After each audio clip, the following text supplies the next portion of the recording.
আজি এই সভাৰ সভাপতি মহোদয় আৰু মঞ্চত আসন গ্ৰহণ কৰা মোৰ ভাতৃসম ৰূপক শৰ্মা ডাঙৰীয়া, মণি মানৱ ডাঙৰীয়া আৰু বিশিষ্ট ব্যক্তিসকল আৰু উপস্থিত ৰাইজ আৰু মৰমৰ ছাত্ৰ ছাত্ৰীসকল আৰু মৰমৰ সাংবাদিক বন্ধুসকল, মই আজি এই শংকৰ মিছন দৃষ্টিহীন বিদ্যালয়ৰ আমন্ত্ৰণ ক্ৰমে এনে এগৰাকী অৱতাৰ আবক্ষ মূৰ্তি উন্মোচন কৰিলোঁ, যিগৰাকীয়ে বিশ্বৰ দৃষ্টিহীনসকলৰ বাবে শিক্ষা দুৱাৰ মুকলি কৰি থৈ গ'ল। যেতিয়াই আমাৰ সমাজখনত এক বিশৃংখল পৰিৱেশ হয়,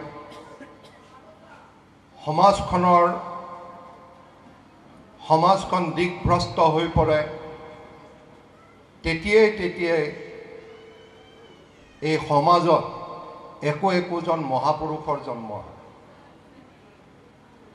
উদাহৰণস্বৰূপে আমি ক'ব পাৰোঁ মহাপুৰুষ শ্ৰীমন্ত শংকৰদেৱ,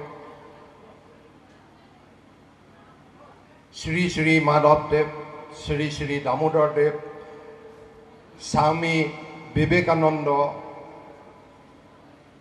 নাম আমি ল'ব পাৰোঁ। এই বিশ্বৰ দৃষ্টিহীনসকলৰ বাবেও এক অৱতাৰী পুৰুষ হ'ল লুই ব্ৰেইল। 1808 চনত পেৰিছত জন্মগ্ৰহণ কৰা লুই ব্ৰেইলে 5 বছৰ বয়সতে এক দুৰ্ঘটনাত তেওঁ এটা চকু দৃষ্টিহীন হৈ পৰিছে। পৰৱৰ্তী সময়ত তেওঁ আনটো চকুৰেও দৃষ্টি গুচি যায়। ফলত সৰু কালতেই তেওঁ জীৱনলৈ অন্ধকাৰ নামি আহে আৰু তেতিয়া তেওঁ পৰিয়ালবৰ্গই ওচৰতে থকা সামৰিক বিদ্যালয়লৈ তেওঁক শিক্ষা গ্ৰহণ কৰিবলৈ পঠিয়াইছে আৰু সেই সামৰিক শিক্ষানুষ্ঠানটোত সামৰিক সাংকেতিক চিহ্নৰ দ্বাৰা তেওঁলোকক পাঠদান কৰোৱা হৈছিল। কিছুদিন তেওঁ তাত শিক্ষা গ্ৰহণ কৰাৰ পিছত লুই ব্ৰেইলে উপলব্ধি কৰিলে যে এই যিটো শিক্ষা পদ্ধতি, এই শিক্ষা পদ্ধতি গুণগত বা ফলপ্ৰসূ নহয়।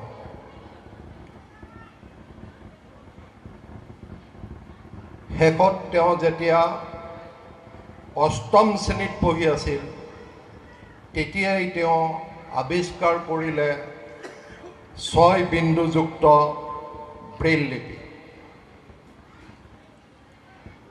এই লিপিটোৰ আৱিষ্কাৰৰ পিছতেই বিশ্বৰ দৃষ্টিহীনৰ বাবে জ্ঞানৰ অন্বেষণৰ নতুন দুৱাৰ মুকলি হ'ল আৰু ই এক মানৱ সভ্যতাৰ বাবেও এক সোণালী অধ্যায় হয়।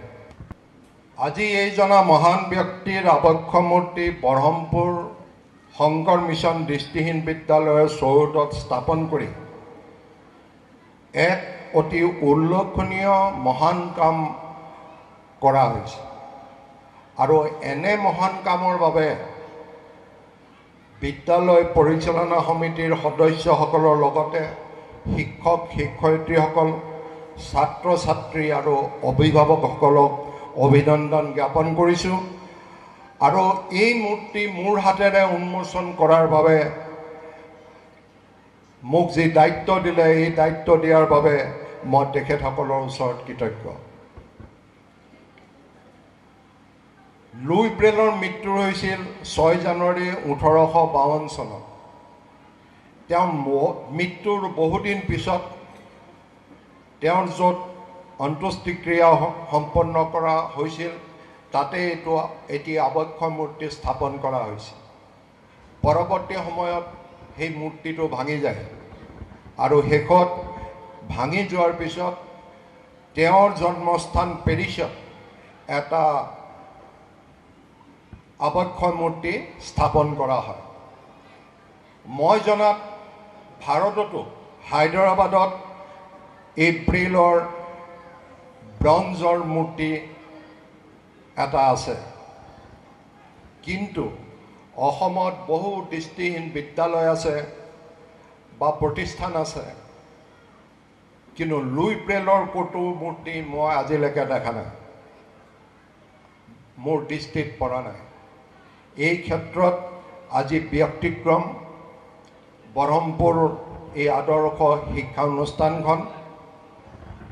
সেয়ে মই অসমৰ ৰাইজৰ হৈ বৰহমপুৰ সংঘ মিছন দৃষ্টিহীন বিদ্যালয়ৰ কৰ্মকৰ্তা, শিক্ষক শিক্ষয়িত্ৰী সকলোকে আৰু পৰিচালনা সমিতিৰ সকলো সদস্যকে মই ধন্যবাদ জ্ঞাপন কৰিছোঁ। আপোনালোকে জানে যে এই ব্ৰেইল লিপিৰ পদ্ধতিয়ে অনুকৰণ কৰি আমি অসমীয়া প্ৰথমখন অভিধান হেমকোষ ব্ৰেইল সংস্কৰণৰ কাম কৰি ইতিমধ্যে দৃষ্টিহীন স্কুল বিদ্যালয়সমূহত বিনামূলীয়াকৈ আমি প্ৰদান কৰিছোঁ। সেই কামটো কৰিবলৈ লওঁতে আমি যথেষ্ট প্ৰত্যাহ্বানৰ মুখামুখি হৈছিলোঁ। এইবাবে যে অসমীয়া লিপিৰ পৰা ব্ৰেইল লিপিলৈ ট্ৰেন্সফাৰ কৰোঁতে বা লৈ যাওঁতে বহু শব্দ এই ব্ৰেইলত নাছিল, যি যুক্তাক্ষৰবিলাক অসমীয়া ভাষাৰ সেই শব্দবিলাক ব্ৰেইলত নাছিল। এটা বিশেষ ছফ্টৱেৰৰ দ্বাৰা আমি এই কামটো সম্পূৰ্ণ কৰিব লগা হৈছিল আৰু এই ছফ্টৱেৰটো ডেভেলপ কৰিছিল আমেৰিকা। আমি সেই আমেৰিকালৈ ছফ্টৱেৰটো পঠাই দিছিলোঁ। সেই যুক্তাক্ষৰবিলাক সেই তাত ছফ্টৱেৰত ইনক্লুড কৰিছিলোঁ, কৰি আমি ব্ৰেইলৰ হেমকোষখন সম্পূৰ্ণ কৰিব পাৰিছিলোঁ। কিন্তু ইয়াত এটা কথা হ'ল যে মই হেমকোষখন কৰিবলৈ যাওঁতে মই যিটো দেখিলোঁ যুক্তাক্ষৰবিলাক নাই, তাৰমানে ইমান দিনে আমাৰ দৃষ্টিহীন ছাত্ৰ ছাত্ৰীসকলে এই যুক্তাক্ষৰ নোহোৱাকৈ অসমীয়া ভাষাৰ শিক্ষা গ্ৰহণ কৰি আছিল নেকি? এই দৃষ্টিকোণেৰে চাই আমি পৰৱৰ্তী সময়ত হেমচন্দ্ৰ বৰুৱাৰ অসমীয়া ব্যাকৰণখনো আমি ব্ৰেইল কৰি আমি এই অনুষ্ঠান কেইখনত আমি বিনামূলীয়াকৈ দিছোঁ। ব্যাকৰণখন এইকাৰণে কৰিব লগা হ'ল যে যুক্তাক্ষৰবিলাক তেওঁলোকে অভিধানত পাব, কিন্তু যুক্তাক্ষৰ কেনেকৈ হয় সেইটো শিক্ষা আহৰণ কৰিবৰ কাৰণে তেওঁলোকক ব্যাকৰণখন দৰকাৰ। সেইবাবেই আমি সেই ব্যাকৰণখনো কৰি আমি সকলো অসমৰ দৃষ্টিহীন বিদ্যালয়, অনুষ্ঠান, ইউনিভাৰ্চিটি সকলোতে আমি এইখন তেখেতসকললৈ শিক্ষা গ্ৰহণ কৰিবৰ কাৰণে আগবঢ়াই দিলোঁ। হয়তো আমাৰ এই প্ৰয়াসৰ বাবেই এই মহান অনুষ্ঠানটোত আজি ভগৱান ৰূপী মহান মহাপুৰুষজনৰ আবক্ষ মূৰ্তি উন্মোচন কৰিবৰ কাৰণে আমাক আমন্ত্ৰণ কৰা হৈছে। এনে মহান কাৰ্যৰ বাবে অংশীদাৰ হ'বলৈ পায়ো মই ধন্য হৈছোঁ আৰু এই আবক্ষ মূৰ্তি উন্মোচন কৰা হ'ল বুলি ঘোষণাও কৰিছোঁ। শেষত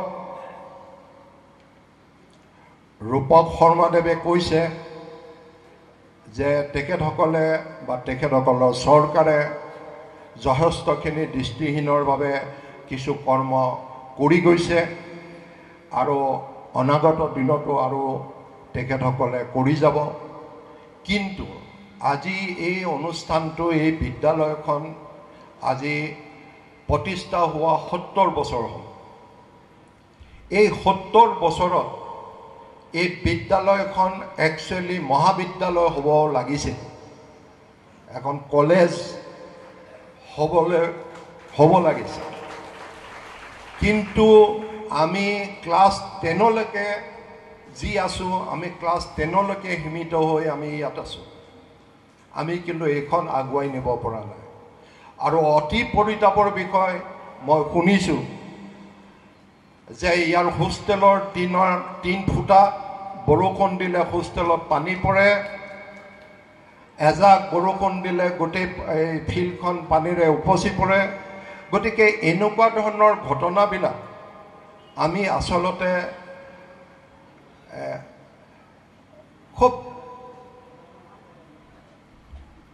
খুব মানে যদি চৰকাৰৰ কাৰণে প্ৰব্লেম হয়, আমাক দায়িত্ব দিলেও আমি কৰি দিবৰ কাৰণে সাজু আছোঁ। কাৰণ এইবিলাক কাম অতি ক্ষুদ্ৰ ক্ষুদ্ৰ কাম, এই কামবিলাক আমি এই দৃষ্টিহীনসকলৰ বাবে আমি অন্তত তেখেতসকলৰ প্ৰতি সহানুভূতি দেখুৱাই এই কামখিনি আমি কৰা উচিত। অতি দুৰ্ভাগ্যজনক কথা যে আজি লুই ব্ৰেইলৰ আবক্ষ মূৰ্তি স্থাপন কৰা হ'ল, কিন্তু এই মূৰ্তিও কণ্ট্ৰিবিউটেড বাই এইটো এই শিক্ষক শিক্ষয়িত্ৰীসকলৰ পৰা পৰিচালনা সমিতিৰ ফালৰ পৰা দান দক্ষিণাৰে এই আবক্ষ মূৰ্তিজনা স্থাপন কৰা হ'ল। আৰু আমাৰ মাজত দাতা তেখেত বহি আছে, তেখেতে এইটো স্থাপন কৰিছে। কেন্দ্ৰীয় আৰু ৰাজ্য চৰকাৰৰ মাজত আমাৰ দৃষ্টিহীনসকলৰ বিভিন্ন অনুষ্ঠান প্ৰতিষ্ঠানৰ বাবে বিভিন্ন আঁচনি আৰু পুঁজি থাকে, আৰু জিলা প্ৰশাসনেও এই ক্ষেত্ৰত পদক্ষেপ ল'ব পাৰে। গতিকে মই আশা কৰিম চৰকাৰ, জিলা প্ৰশাসন আৰু আপোনাসৱৰ যিজন বিধায়ক, তেখেতসকলৰ শুভদৃষ্টি এই দৃষ্টিহীন বিদ্যালয়খনৰ ওপৰত পৰিব। সৰ্বশেষত সকলোৰে সৰ্বাংগ সুন্দৰ এক ভৱিষ্যত কামনাৰে মই পুনৰ সকলোকে ধন্যবাদ জনাই আজি মোৰ এই বক্তব্য সামৰিলোঁ। ধন্যবাদ।